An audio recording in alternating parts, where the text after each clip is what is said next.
नाज़िन सॼी सिंध या दाद लगारी में भी बरसात तबाही मचाए छॾी। डीसी घोटकी पारां क़ाइम कयल रिलीफ कैंपनि नाले मातर कागज़ी कार्रवाई में ॼाणाए मुतासिरनि खे का भी सहूलियत नाहे ॾिनी वई।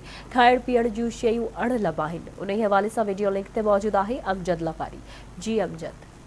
इन वक्त मौजूद आहियूं दाद लगारी हाई स्कूल में, जिते डीसी घोटकी पारां जेको आहे उते रिलीफ कैंप क़ाइम कई वई है, जिते 2000 का वधीक जेके मुतासिरीन आहिनि उनखे हिते रहायो वेंदो।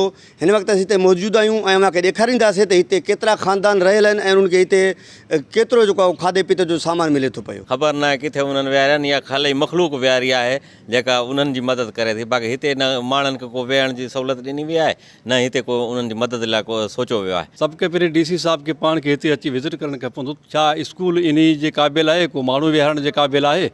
स्कूल जेको आहे सॼो ई तबाह हाल आहे, डैमेज आहे। उनजी छित हर कमरे जी जेका उहा टिमे थी पई, पाणी बीठल आहे अंदरि। हीअ साम्हूं तव्हां ॾिसो, हीअ बि पाणी बीठो आहे। उन खां अलावा इन्हनि जेको कैंप क़ाइमु कई आहे उन में असांखे जेके इंफॉर्मेशन उन 97 लख खां ग़ालिबन 97 लख जो जेको उन्हनि बिल पास करायो आहे मुतासिरीन जी मदद जे लाइ, उन्हनि खे फंडिंग करण जे लाइ।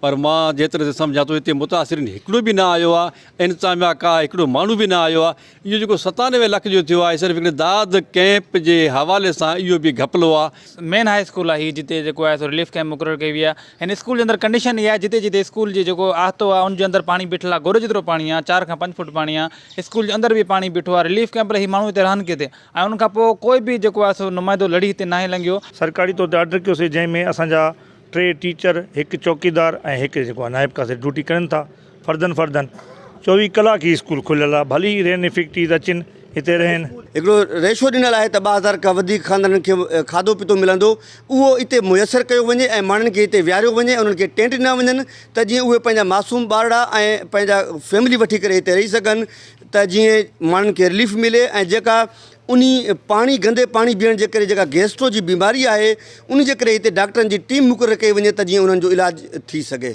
कैमरामैन आबिद ख़ुश सां गॾु अमजद लगारी, आवाज़ TV दाद।